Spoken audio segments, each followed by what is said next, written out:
Never in the history of cricket, his friend Jennings maintained, had there been such a butterfingered bungler as Derbyshire.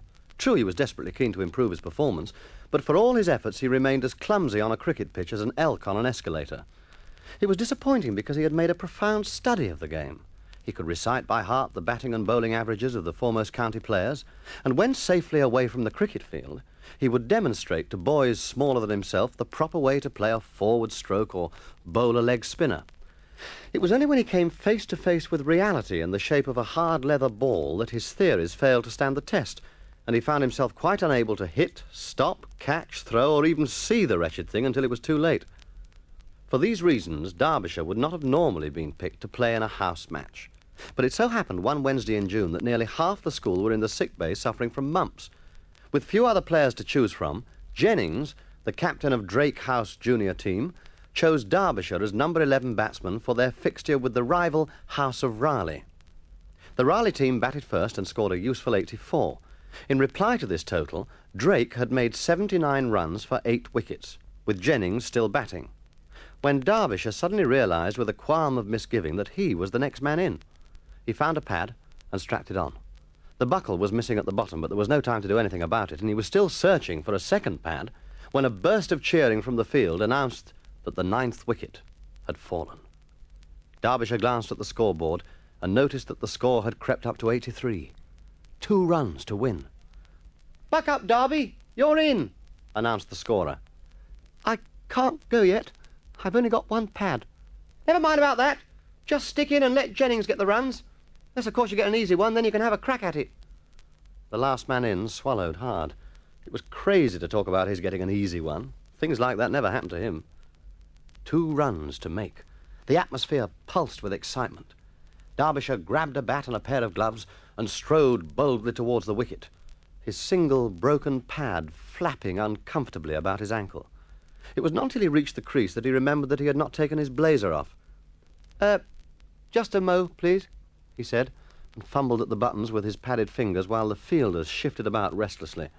When the buttons were undone, the blazer slipped off his shoulders easily enough, but it was rather tight at the wrist, and try as he would, he could not force his sleeves over his batting gloves. Sorry about this," he apologised with his arms pinioned behind his back. "I'm afraid I'll have to take my gloves off first." The Raleigh fielders seethed with impatience. They too could hardly wait to get on with the game. "It's no good," said Derbyshire a few minutes later. "I can't get my gloves off behind my back. I'll have to put my blazer on again properly first." "Oh, here, let me help." Jennings marched down from the other end of the pitch to lend a hand. "We can't wait while you mess about putting your gloves on and off. Bend forward and hold your arms out, and I'll strip it off inside out." He seized the hem of the blazer and heaved it over his friend's head, but again they were baffled by the tight cuffs. The batsman's head and neck were shrouded in blazer, and soon calls for help came from within. "Hey, whoa! Stop! I'm stuck, and I can't breathe." He floundered helplessly about like the back legs of a pantomime horse looking for his partner. "What's the matter?" asked Jennings, popping his head into the flannel tunnel from the open end.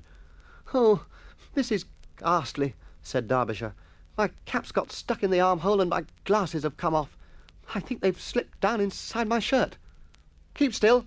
I'll see if I can get them for you." There were queer movements inside the blazer, as though 2 old-fashioned photographers were sharing one head covering between them. Then one of the headless bodies backed out of the tunnel and stood breathing lungfuls of fresh air. "Oh, for goodness sake, get a move on," called Venables from the bowler's end, while the rest of the fielders hopped up and down and waved their arms in wild gestures of frustration. At last, Derbyshire was ready to face the bowling. The fielders closed in, prepared to pounce like hawks if the batsman should spoon up an easy catch. They looked at one another and smiled craftily. They had met batsmen like Derbyshire before. Just as the bowler started his run, Derbyshire realised that he had strapped his pad onto the wrong leg, but he couldn't change it now unless he stopped the game and removed his gloves again, and he decided that this might not go down too well with the other players. He was pondering the problem when the ball came hurtling towards him. It was one of Venable's special deliveries, noted for pace rather than accuracy. The ball flashed past the batsman, past the stumps, past the wicket-keeper's clutching gloves, and sped away with first slip in pursuit. Derbyshire turned and watched it. "Wow!" he observed to the wicket-keeper. "That was a fast one, wasn't it? I didn't even see it coming." "Quick, run!" yelled a voice behind him, and turning, the batsman found that Jennings had arrived from the bowling end. For one agonised moment, they both stood in the same crease, while Temple fielded the ball and threw it back towards the pitch. "Get back!" cried Derbyshire. "I can't! I've got here now! Run!" Derbyshire ran, but without much hope. Temple's throw had reached the middle of the pitch, where the cover point seized it and hurled it with all his force at the bowler's wicket. It missed the stumps by half an inch and streaked away past mid-on. Derbyshire breathed again, and didn't stop running until he reached Mr. Carter, who was umpiring behind the wicket. "Oh, sir, did you see that?" he asked the umpire. "I thought I'd had it that time, sir. If only it had been half a—" "Derbyshire!" yelled the Drake team from the pavilion. "Run up, you clodpole, run up!" They clutched their heads and writhed in nervous despair. "Wake up," said Mr. Carter. "There's another run on the overthrow if you're quick." "Oh, gosh, yes, of course." Jennings had almost reached the crease again before his partner was off the mark on his second run, and this time Derbyshire's luck was out. 3/4 of the way along the pitch, he stepped on the end of his flapping pad and tripped himself up. The next second, the bails were whipped off, and the match was over. Derbyshire rose slowly to his feet, numb with misery. His big chance had come, and he had not lasted long enough to face 2 balls. What would his father say? What were his teammates thinking? Well, judging from the noise his teammates were making, they were taking it very well indeed. They were waving pads and bats in the air and shouting themselves hoarse. Jennings ran up and slapped his partner on the back. "Well done," he said. "Jolly good effort." "Well done?" queried Derbyshire. "But I didn't do anything except get run out first ball." "What does that matter?" retorted Jennings. "We won the match, didn't we? We'd crossed on that last run before you went doing on your face, so that makes our score 85. "Oh, yes, of course, I'd forgotten about that. And it was our last wicket stand that did the trick, wasn't it?" "That's right, and you got the winning run without even touching the ball." Derbyshire beamed with delight. "Oh, it sounds super when you put it like that." They entered the pavilion amidst a salvo of cheers. In point of fact, the applause was for Jennings, who had saved the game with a determined 33 not out. But the number 11 batsman could not resist the temptation to bask in the reflected glory. He raised his cap and smiled modestly. After all, he'd been to a lot of trouble to score that bye. During school on Monday morning, Jennings found himself in conflict with his form master, Mr. Wilkins, on several occasions. The first hint of trouble occurred during the geometry lesson, when Mr. Wilkins explained to Form 3 the question of triangles which were equal to one another in all respects. He invented a problem about a man who lived in a village with the unlikely name of A, and who wanted to cross a river to another village which rejoiced in the improbable name of B. It seemed that by walking a measured distance to the west and taking 2 bearings from a church dedicated to St. C, the traveller was constructing 2 invisible triangles which enabled him to work out the width of the River Dee. All this Mr. Wilkins demonstrated on the blackboard, but Jennings' mind was not wholly on the problem, for in his imagination he was taking part in a test match at Lord's. "What have I just been saying, Jennings?" The mention of his name recalled Jennings from Lord's, where he had just put himself on to bowl to the West Indians. You said that if you knew all about similar triangles, it helped you to cross a river, sir." "Quite right." For a moment, Mr. Wilkins had thought that the boy had not been paying attention, but it seemed he had been mistaken. "And how exactly would you go about it?" Jennings thought desperately. Well, sir, I suppose you'd make big wooden ones so that you could sit on one triangle and paddle across the river with the other." "Oh!" Mr. Wilkins thumped the master's desk in exasperation. "For goodness sake, wake up, boy. This is no time to go into a state of hibernation, is it?" "I don't know, sir. I don't know what what you said means, sir." "Hibernation is a term which applies to such creatures as moles, toads, bats, and apparently to some boys in Form 3. Derived from the Latin word hiberna, meaning winter quarters, it means, well, think, boy, think." Jennings thought hard, but the cricketing daydream still hung about him. "Well, Jennings, what does a bat do in the winter?" It splits if you don't oil it, sir." The next period was geography, and on this occasion the lesson proved to be very popular indeed, for Mr. Wilkins had prepared a talk on exploration in the Himalayas, and had a graphic story to tell of the assaults upon Mount Everest. The form listened with attention as he described the hazards faced by the mountaineers in their bid to reach the summit. "So you see how important it is to make thorough preparations before embarking on an expedition of this kind," he told them.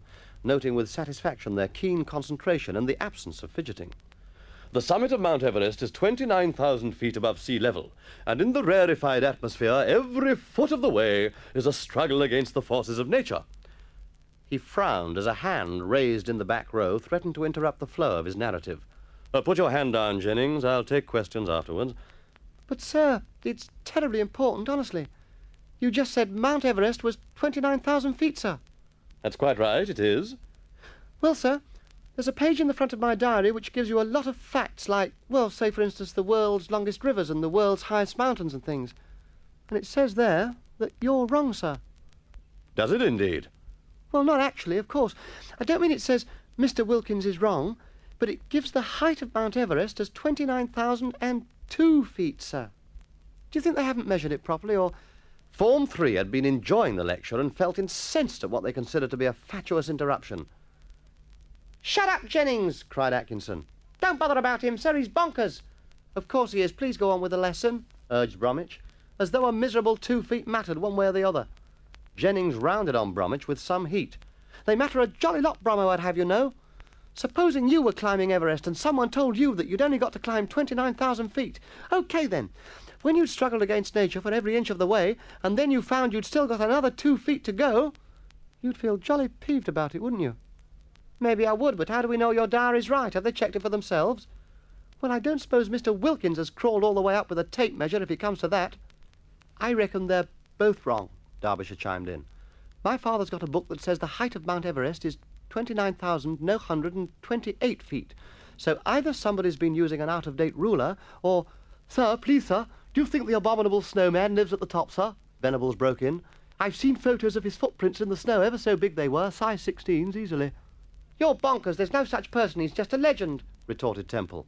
"Ah, but people used to think he really existed, so that proves the footprints were genuine when the photos were taken, even if they aren't now." "Silence!"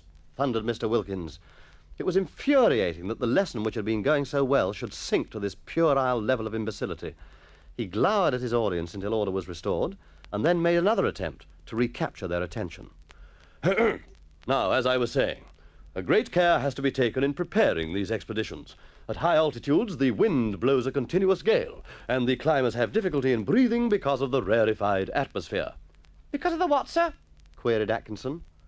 Lack of air, Mr. Wilkins translated. So you see... Once more, an upraised hand in the back row was flapping like washing on a clothesline, distracting the attention of the class and making it impossible for the speaker to continue. Irritably, Mr. Wilkins snapped, "What is it now, Jennings?" "Well, sir, I don't quite understand how the wind can be blowing strongly if there isn't any air for it to blow, sir." "Oh, you silly little boy!" the master stormed. "I set out to tell you the story of a thrilling and inspiring achievement, and all you do is keep butting in with ridiculous questions." "Here, here, don't take any notice of Jennings, sir," said Temple. "We're all listening, sir. Please go on." But Mr. Wilkins had had enough. "I shall do no such thing," he said with dignity. "If this class hasn't got enough intelligence to listen without interrupting every few seconds, we will spend the rest of the lesson in written work. Get out your geography notebooks." "Jennings!" The class groaned out the word in derision, while the deflated scapegoat shrank into a hurt and puzzled silence. Surely Mr. Wilkins could see that it was because he was so interested that he couldn't keep quiet. Oh, that was the trouble with old Wilkie, he thought, as he groped in his desk for his geography book. He expected you to be keen on your work, but as soon as you began to take a real interest, he ticked you off for asking questions. What could you do with a man like that? Mr. Wilkins, too, was troubled in his mind. He'd spared no effort in preparing an interesting lesson, and the silly little boys hadn't enough sense to appreciate it. It was all most discouraging. In a dull, flat voice, he began dictating, "Mount Everest, in the Himalayan range, is the highest mountain in the world. The summit is 29,000 feet above sea level." He paused and raised an eyebrow at Jennings in the back row, but the earnest seeker after knowledge was feeling too depressed to quibble about the extra 2 feet at the top.